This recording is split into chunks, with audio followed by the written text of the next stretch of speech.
బ్రహ్మాండంగా తెలంగాణ తొలి దశ మలిదశ ఉద్యమాలు జరిగినాయి.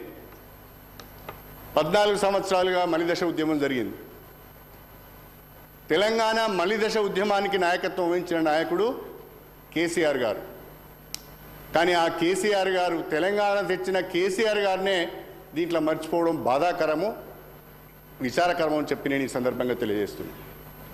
ఇంకొక మాట వాడుతున్నారు అధ్యక్ష, ఎక్కడ చూసినా ఒక మాట ఇందిరమ్మ రాజ్యం ఇందిరమ్మ రాజ్యం ఇందిరమ్మ రాజ్యం అని వాడుతున్నారు. ఫైన్, కాంగ్రెస్ పార్టీ వాళ్ళు ఇందిరమ్మ రాజ్యం అనే మాట వాడతారు. ఇందిరమ్మ రాజ్యం అంటే ఏంది అధ్యక్ష?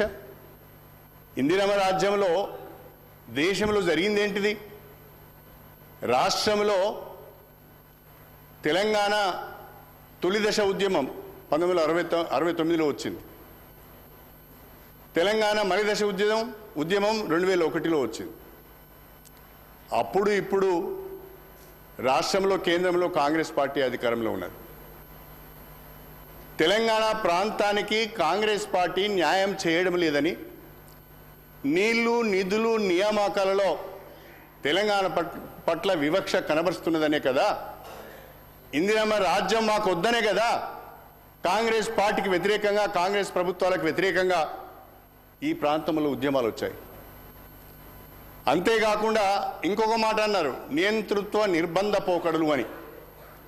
అప్పుడే ఎమర్జెన్సీని మర్చిపోయారేమో నాకు అర్థం కావడం లేదు. ఎమర్జెన్సీ చీకటి రోజులను మర్చిపోయారేమో నాకు అర్థం కావడం లేదు.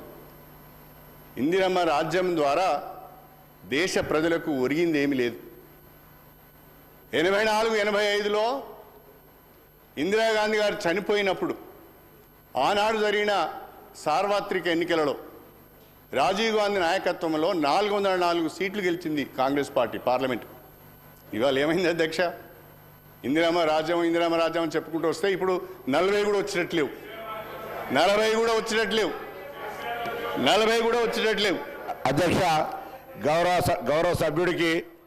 గౌరవ సభ్యుడికి బడ్జెట్కు సంబంధించిన ఓటాన్ అకౌంట్ బడ్జెట్కు మళ్ళీ జవాబు చెప్పమని మీరు సమయం ఇచ్చారు.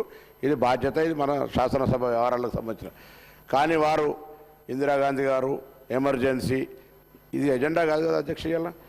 ఇలా వారు తెలుసు సమాజంలో ఇందిరాగాంధీ గారు ఇవాళ కూడా గ్రామీణ ప్రాంతాల్లో ముఖ్యంగా ఎస్సీ ఎస్టీ బీసీలకు ఒక దేవతలాగా ఇవాళ కూడా ఇందిరమ్మ పాలన అని ఊర్లలో పోతే జ్ఞాపకం చేసుకున్నారు. వారికి కూడా తెలుసు ఊర్లలో పోతే ఇందిరమ్మ అని. ఇలా మన స్వతంత్రం వచ్చినాడు 1947లో ఈ దేశంలో గుండు సూది తయారు చేసుకుందాం అంటే కూడా మనకు పరిస్థితి లేదు అధ్యక్ష. మీకు తెలియదు కాదు కదా చరిత్రలో. ఇలా భారతదేశం ఎక్కడ స్థానంలో ఉన్నది అధ్యక్ష? ఇవాళ ఇంత పెద్ద ఎత్తున అభివృద్ధి జరిగితే, ఇంత పెద్ద జనాభాకు అనుగుణంగా అభివృద్ధి జరుగుతూ కూడా ఓపిక లేకుండా మీరు ఇలా మళ్ళీ 10 సంవత్సరాలు మనం అన్ని రకాల నీళ్లు నిధులు నియామకాలకు సంబంధించి ఏందన్నా నీళ్లు నిధులు నియామకాలను తెచ్చిన 10 సంవత్సరాల్లో ఇవాళ కూడా అనేక సమస్యలు. అట్లా మేము ఇది నిరంతర ప్రక్రియ అభివృద్ధి. మేము చేసింది ఇవాళ మీరు తిరుగుతున్నాం, మీకు అవకాశం రావడానికి కారణమైన ఆర్టికల్ 3తో సహా అన్ని రకాల భారత ప్రభుత్వంలో ఆనాడు ఇందిరమ్మ నెహ్రూ గారి పంచవర్ష ప్రణాళిక లేకపోయేదంటే దేవాలయాలు, ఐఐటీలు, ఐఐఎంలు అనేకమైన కార్యక్రమాలు. ఆనాడు నెహ్రూ గారేమో ప్రాజెక్టులు అన్ని దేవాలయాలండి, అన్ని ప్రాజెక్టులు ఏటీఎం అని ప్రధానమంత్రి గారు అంటారు. అటువంటి పరిస్థితి మారిపోయి వాళ్ళు కూడా విమర్శ చేస్తారు అధ్యక్ష. కాబట్టి సబ్జెక్టు మీద వాళ్ళు మాట్లాడి దాని మీద వ్యవహారం చేయమని చెప్పి నేను గౌరవ సభను మమ్మల్ని కొత్త సభ్యులం దాన్ని అనవసర తప్పు కొట్టించే ఏదో చర్చ తీసుకొస్తే బడ్జెట్ ఈ రాష్ట్ర ప్రయోజనం గురించి మాట్లాడితే బాగుంటుంది అధ్యక్ష. అధ్యక్ష, గౌరవ సభ్యులకు నా విజ్ఞప్తి, గారికి నా విజ్ఞప్తి, మీరు annual financial statement budget on vote on account and supplementary estimates of expenditure దీని విషయంలోనే మాట్లాడి దయచేసి మీరు డీవియేషన్ చేయకండి, వాళ్ళను మీరే లేపే విధంగా ప్రోత్సహించకండి అధ్యక్ష. ప్లీజ్ ఒక నిమిషం ప్లీజ్. అధ్యక్ష, నేను బడ్జెట్ పేపర్లో ఉన్న రాజ్యాంగ పీఠికలను సూక్తులనే చదువుతున్నా. ఇది మా ప్రభాకర్ చూసినో లేదో బడ్జెట్ పేపర్లు ఇవన్నీ ఉన్నాయి. నేను బడ్జెట్ ప్రసంగంలో లేని చెప్పడం లేదు. బడ్జెట్ ప్రసంగంలో పొందుపరిచిన అంశాలపైన నేను మాట్లాడుతున్నా. అవుట్ ఆఫ్ ది కంటెక్స్ట్ నేను వెళ్ళడం లేదు. దయచేసి ఈ బుక్ చదవండి. నేను పేరాతో సహా చెప్తున్నా. అధ్యక్ష,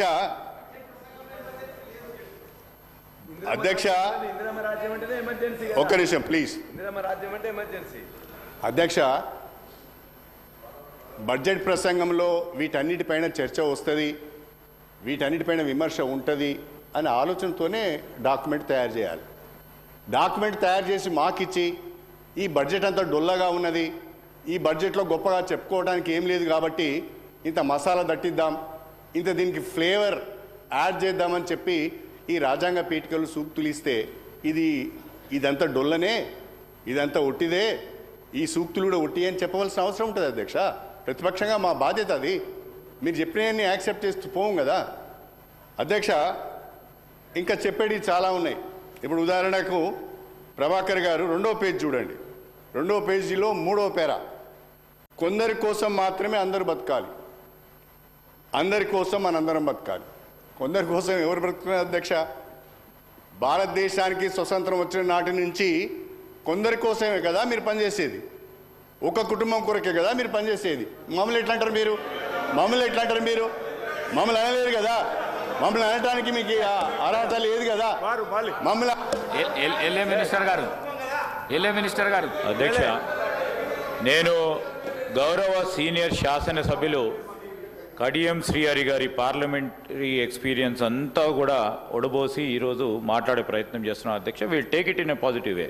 కానీ నేను కోరుతా ఉన్నాను అధ్యక్ష, మీరు సమయం ఇవ్వండి. ఇందిరమ్మ రాజ్యం ఏందో మీరు ఒక షార్ట్ డిస్కషన్ పెట్టండి. We're here to tell what is Indiramma రాజ్యం. ఈరోజు ఇందిరమ్మ రాజ్యంలో పేదవారికి కావాల్సిన హక్కులు కల్పించినావు.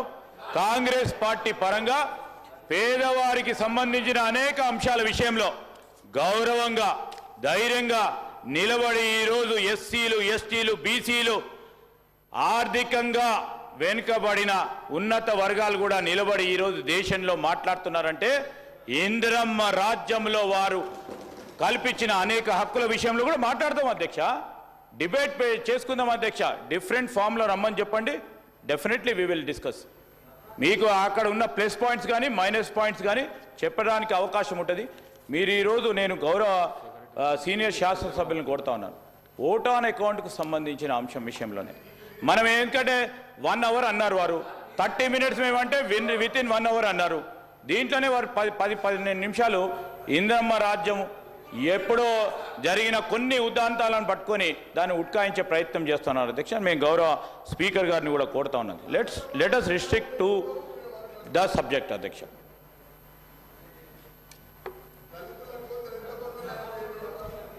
అధ్యక్ష, నేను మళ్ళీ మా మంత్రివర్యులు శ్రీధర్ బాబు గారికి చెప్తున్నాను, ఈ బుక్లో ఆ అంశాలు లేకుంటే నేను మాట్లాడేవన్నీ కాదు, కానీ ఈ బుక్లోనే ఉన్న అంశాలనే నేను మాట్లాడుతున్నాను. నేను వేరే అంశాలను తీసుకొచ్చి మాట్లాడడం లేదు. దయచేసి అర్థం చేసుకోవాల్సిన కోరుతున్నా. మరొకసారి ఈ రకమైన డాక్యుమెంట్ తయారు చేసేటప్పుడు శాసనసభకే పరిమితమై డాక్యుమెంట్ తయారు చేస్తే బాగుంటుందని చెప్పి ఈ సందర్భంగా నేను గుర్తు చేస్తున్నాను అధ్యక్ష. అదేవిధంగా పోనీ అదేవిధంగా పోనీ అధ్యక్ష, ఈ బడ్జెట్లో ప్రస్తుత కాంగ్రెస్ ప్రభుత్వము గత ప్రభుత్వం పైన విమర్శలు చేయటానికి, గత ప్రభుత్వం పైన ఆరోపణలు చేయటానికి ఎక్కువ సమయాన్ని కేటాయించింది అధ్యక్ష. గత ప్రభుత్వంలో ఏమీ జరగలేదు అని చెప్పడానికి ప్రయత్నం చేసింది అధ్యక్ష. కానీ ఒకవైపు గత ప్రభుత్వంలో ఏమీ జరగలేదని చెప్తూనే మరొక వైపు తెలంగాణ రాష్ట్రంలో ఆర్థిక వృద్ధి రేటు బ్రహ్మాండంగా ఉంది. దేశంలో అన్ని రాష్ట్రాల కంటే తెలంగాణలోనే అభివృద్ధి రేటు బ్రహ్మాండంగా ఉన్నది. తెలంగాణలోనే బ్రహ్మాండంగా తలసరి ఆదాయం పెరిగింది. తెలంగాణలోనే బ్రహ్మాండంగా జిఎస్డిపి కూడా పెరిగింది అని చెప్పి ఈ బుక్లోనే చెప్పింది అధ్యక్ష. ఒకవైపేమో పూట